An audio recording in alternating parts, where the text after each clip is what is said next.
Hallo almal, ek wil vandag met julle praat oor geestelike hoogmoed. Nou, ek weet, ek gaan nou seker baie met klippe gegooi word hieroor, maar geestelike hoogmoed is iets wat verskriklik in kerke veral gebeur. En dit is vir my 'n verskriklike groot ewel, want ek self het onder geestelike hoogmoed deurgeloop. Ek wil hê ons moet in Romeine 14, dat ek net gou Romeine 14 kry, vers 10 tot 12 gaan lees. Wat staan daar? Maar jy, waarom oordeel jy jou broeder? Of jy ook, waarom verag jy jou broeder? Want ons sal almal voor die regterstoel van Christus gestel word. Want daar is geskrywe, so waaragtig as ek lewe, sê die Here, voor my sal ek elke knie buig en elke tong sal God bely. So sal elkeen van ons dan vir homself aan God rekenskap gee. Nou weet julle, wat is geestelike hoogmoed? Dis eintlik baie maklik. Dis iemand wat nou al so lank 'n Christen is, dat hy begin dink, hy's verhewe bo almal. Nou, party van hulle, kan jy sommer duidelik sien, hulle is verhewe bo ander. Ander is baie subtiel, want hulle is tog te Christelik, en hulle trek hulle neuse op alles wat ander doen.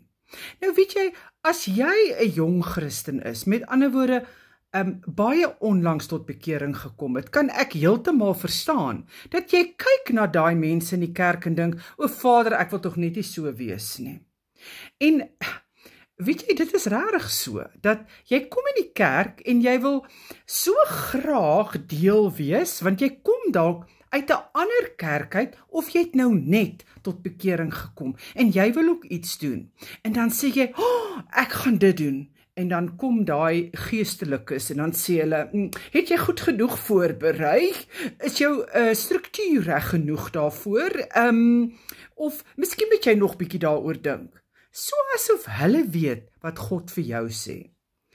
En ek wil vandag vir jou sê, as God jou wil seën, sal hy jou seën. En as jy vir God iets wil doen, gaan hy die paaie vir jou oopmaak en gelyk maak. Julle weet, mense, hulle praat so maklik neer op almal, en ek wens baie sal ek kan hierdie mense ruk en net sê, jy is besig om meer kwaad te doen aan die koninkryk as goed. Want soveel keer hoor ons dat mense sê, ek gaan definitief nie weer kerk toe gaan nie, want daar het ek die seerste in my lewe gekry. En dit is oor geestelike hoogmoed. Mense wat jou entoesiasme afskiet, sonder dat hulle jou eers ken. As jy net tot bekering gekom het, kan ek verstaan, ek sal ook vir iemand sê, dis nou 'n great idee, kom ons gesels daaroor, ek kyk hoe ek jou kan help. Nee, jy moet maar by God gaan hoor nie, want dit is lelik, dis sarkasties.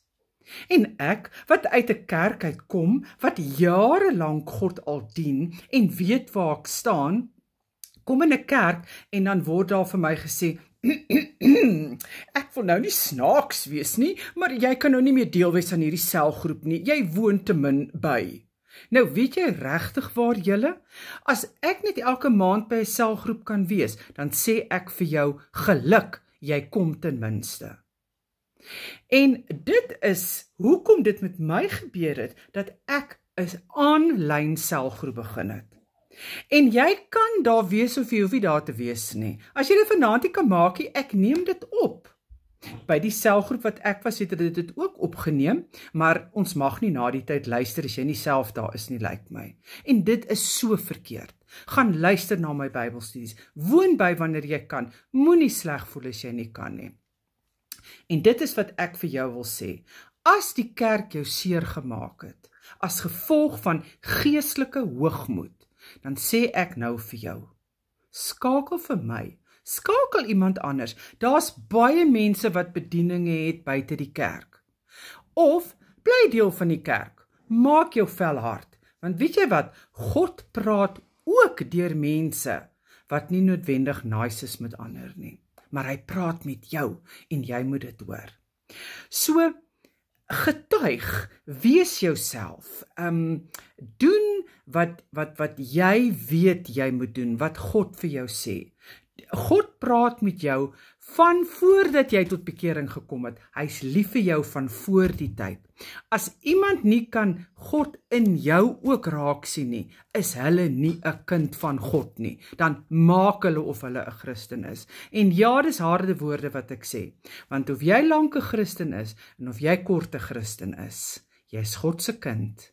En as God jou wil seën vir wat jy gaan doen, gaan hy vir jou seën en hy gaan vir jou bless.